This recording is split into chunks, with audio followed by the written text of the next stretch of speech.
Hello everyone, আসসালামু আলাইকুম। শুধুমাত্র 3টি উপকরণ দিয়ে আজকে তৈরি করে দেখাবো ম্যাঙ্গো মালাই আইসক্রিম।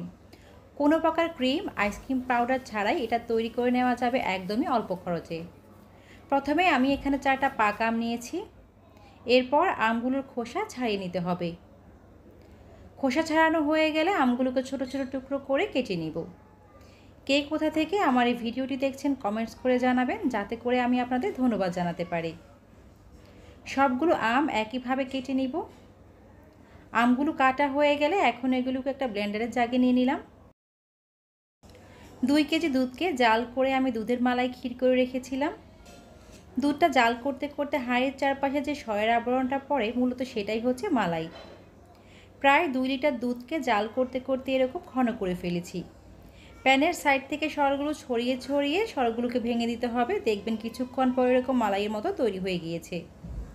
এবার এই মালাইটা আমের সাথে দিয়ে দিলাম। সাথে দিয়ে দিব হাফ কাপ পরিমাণ গুঁড়ো দুধ।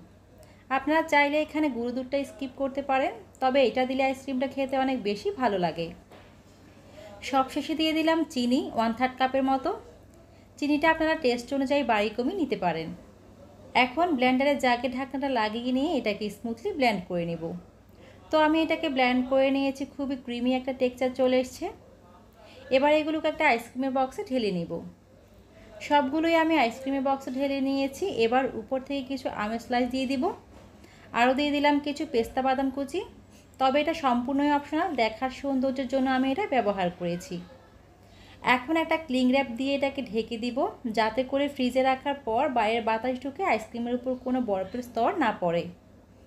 এবার আইসক্রিমের ঢাকনাটা লাগিয়ে নিয়ে এখানে আমি 6 থেকে 7 ঘন্টার জন্য ডিপ ফ্রিজে রেখে দিব। এই সময়টাতে কিন্তু আইসক্রিমটা সেট হয়ে যাবে। তো আনুমানিক 10 ঘন্টা পর আমি আইসক্রিমটাকে ফ্রিজ থেকে বের করে নিয়েছি।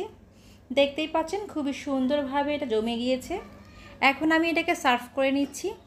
মাত্র 3টি উপকরণ দিয়ে তৈরি করা হয়ে গেল ম্যাঙ্গো মালাই আইসক্রিম। বাজারের কেনা আইসক্রিম থেকে এটা অনেক বেশি স্বাস্থ্যসম্মত আর অনেক মজার হয়। তো আশা করছি আমার আজকের রেসিপিটি ভালো লেগেছে। ভালো লাগলে অবশ্যই বাসায় ট্রাই করবেন।